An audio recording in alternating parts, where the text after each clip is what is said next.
About the society and the corruption in society. Now, there's something like I see this video. It's talking about Kabbalah and their blacklist. That the Kabbalah adherents blacklist people, and I'm going to say I know this is the case.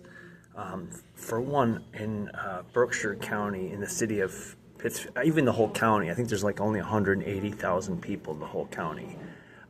It's definitely run by satanic cultists, and the Kabbalah is this satanic cult.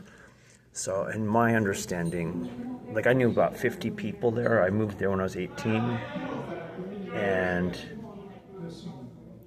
I had left the area for many years. I came back. Now, pretty much everybody I knew at that point was in their 40s. Okay, so I grew up with these people, and I knew these, as kids, I saw them grow up and this and that. But now everybody is in their 40s. The Kabbalah, they have initiation at the age of 40. That's when you join Kabbalah. You can't be in a Kabbalist before the age of 40.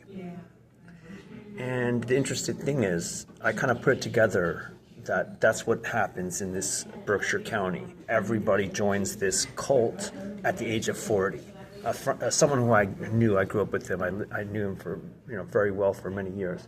He was telling me about his sister, and his sister had died at her 40th birthday, and he kept bringing it up oddly. I thought it was something off with how he was bringing it up, but I think what he was saying is he joined the cult. Everybody else did too, but his sister didn't. That's why she's no longer here, and that there's a cult behavior there. Yeah, it certainly is. I can give more details. Really significant things, like there was a stabbing. Some guy escaped from this forest. I went to investigate. I was reading about it in New Jersey, so I traveled to Massachusetts to interrogate what happened, to try to investigate what happened. And nobody wanted to talk about it. It was like a Nathaniel Hawthorne story. They were looking at me like I'm the weirdo, trying to find out what the details are. And the reporters aren't going to give you any details. There's no report. And there's actually lots of missing people over there, and it's not reported. There's local knowledge of it, and it's not known outside of the city, and nothing is being investigated. So the amount of missing children, and something's going on. I was following these people one time. They were working at a disabled people's hospital thing or whatever, clinic, and they were loading kids into a minivan, these two people, and the kids were really like drugged out. You can tell that they were probably normal kids that they were just drugging up, and the way that they looked at me, the people loading the minivan up, they just looked guilty, and I decided to follow them, and I followed them like for 3 hours up to upstate New York. And not only did I follow them up there, they knew I was following them, and we're going like 110 miles an hour down the highway. Instead of them, we had cell phones at the time, instead of them calling the police, they wanted to, evade for 3 hours. We got up into some like backwoods upstate New York town, and the sheriff came rolling around, so I left because, local sheriffs and cults and fraternal orders of whatever antichrists, they're dangerous people. But for the fact that they didn't call like the police in this whole engagement, yeah, there's something going on with those people. And I knew somebody who worked at that facility, and he told me satanic cults were running everything. So if that's where he worked and he was telling me this, maybe there's something to it.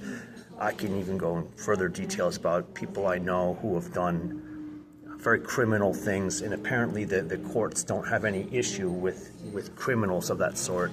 And essentially it's a big brother area. I was, one more important example of something, I was going 40 miles to this little shitty job I had up there in the Berkshires. Out on a daily, I was commuting 40 miles to work as a line cook at this little restaurant.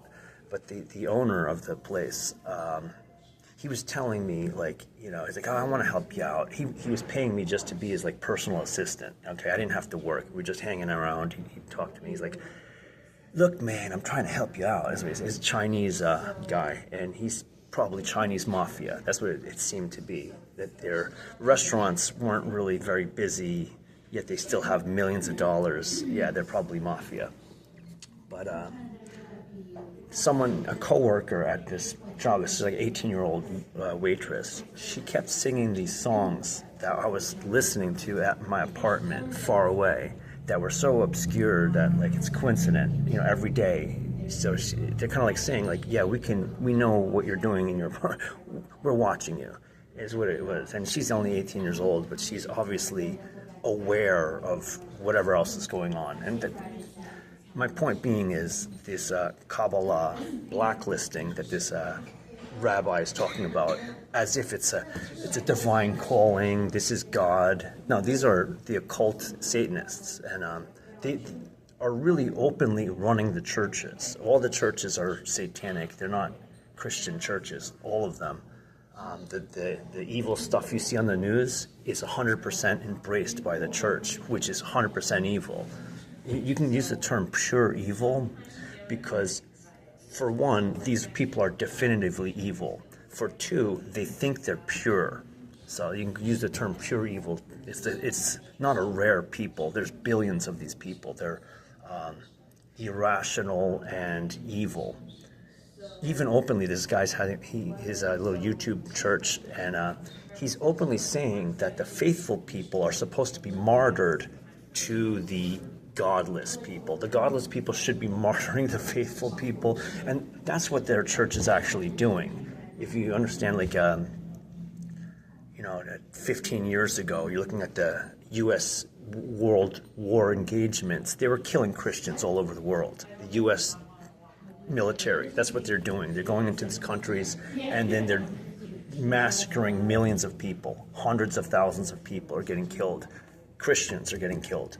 That's the U.S. church. That is what's going on. And this is what we're dealing with. And of course, censorship, as I've been saying for like a long time, I said that's the red line. If they're censoring people, you have to draw that line and condemn that organization, even to the point of charging them with crimes against humanity and having them, publicly dealt with, finalized. Censorship is that line. You can't tolerate censorship. Another intolerable position is slander. Slander is what violence is. Even more potent than murder is slander. Slander is even more evil than murder. Murder is evil. Slander is even worse. Okay, death is not the worst thing that can happen to people. Slander is of the most evil nature, and that's what evil. It's the essence of what these people do. They want to abuse the innocent, and without cause. It's this narcissistic divinity that they feel. They feel like divine in being evil, and really the term pure evil.